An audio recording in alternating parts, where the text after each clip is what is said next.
Our work CLID, controlled length image descriptions with limited data, addresses the challenge of length controllable image captioning. Specifically, our focus is on out-of-distribution lengths that are scarce in common datasets. Given an image, our model generates an image description of a desired length. It manages to do that even for long captions, which hardly exist in training datasets. This is beneficial for different people or applications who are interested in different levels of detail at different times.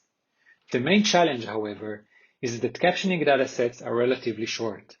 For example, 95% of the captions in MS COCO are shorter than 15 words. Despite this limitation, our goal is to successfully train a model capable of generating captions of various lengths, including those beyond the typical distribution. This paper makes 3 contributions. First, it introduces a novel approach for length-controllable image captioning. It manages to generate long, even out-of-distribution descriptions. It is also general and unified, suitable for both single-sentence and paragraph descriptions. Second, it presents a method for generating varying length, diverse quality captions from scene graphs without the need of a ground truth dataset. Third, it proposes a training procedure that learns both from high-quality data and from low-quality data, such that the essence of the low-quality data is not forgotten. Overall, to overcome the shortage in long captions in trusted datasets, a new dataset is self-generated using scene graphs, creating an extended dataset. During training, given these 2 datasets, the low-quality data is gradually filtered out, while remembering the information learned from it. This improves length control and preserves captioning quality. In the first phase, we enrich the trusted dataset with self-generated descriptions. This process is designed to satisfy 3 requirements. First, the length of the captions should vary. Second, each caption should include the important objects and relations. Third, the linguistic style should be as natural as possible. At the base of the algorithm is the use of an image representation comprising the image's objects, their attributes, their importance, and the relations between them. It relies on scene graphs, directed graphs that hold this information except for the object importance. To gain this additional information, we utilize saliency maps. We use this representation to parse image descriptions. We do that by exploring the graph in a DFS-like manner. Additionally, to improve language and grammar, we employ a paraphraser on the sequence of explored objects and relations. This process provides varying length, diverse quality descriptions. We begin with a scene graph and an object saliency vector.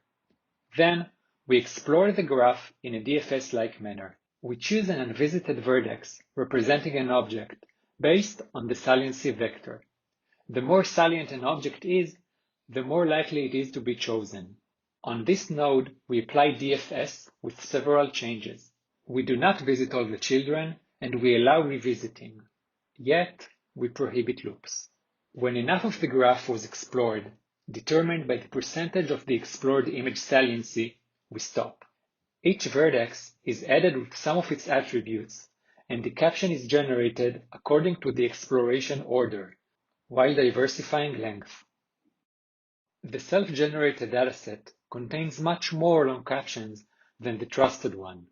For example, the average caption length in the MS COCO dataset is 12 tokens, while in our extended dataset it is 21.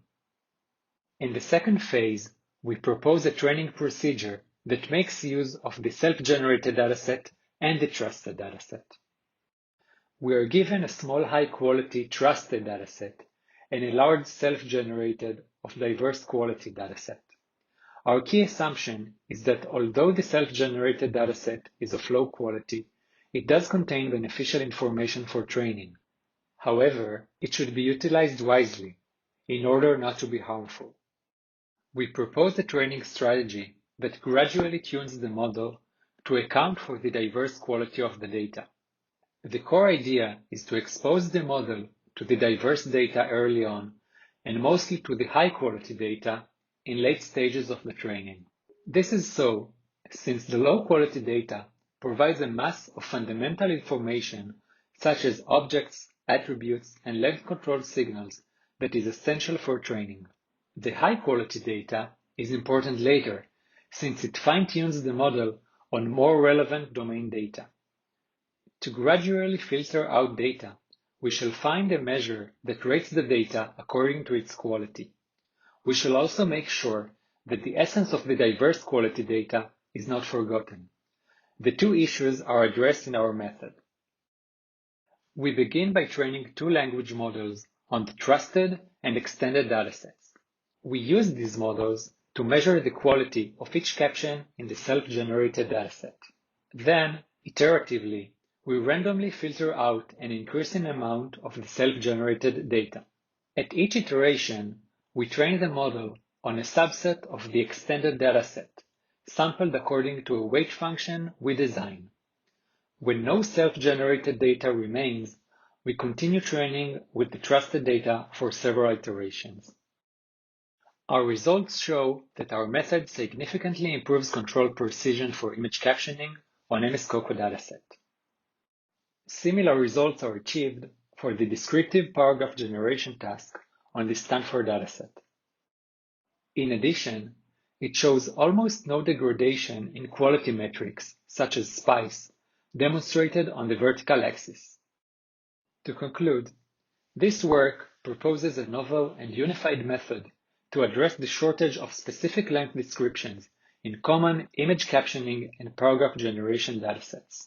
First, we enrich the dataset by generating varying length descriptions using scenegraphs and saliency maps.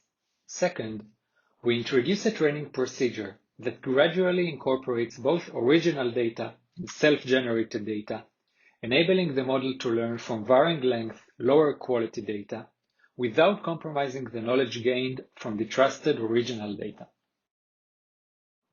Thank you for listening.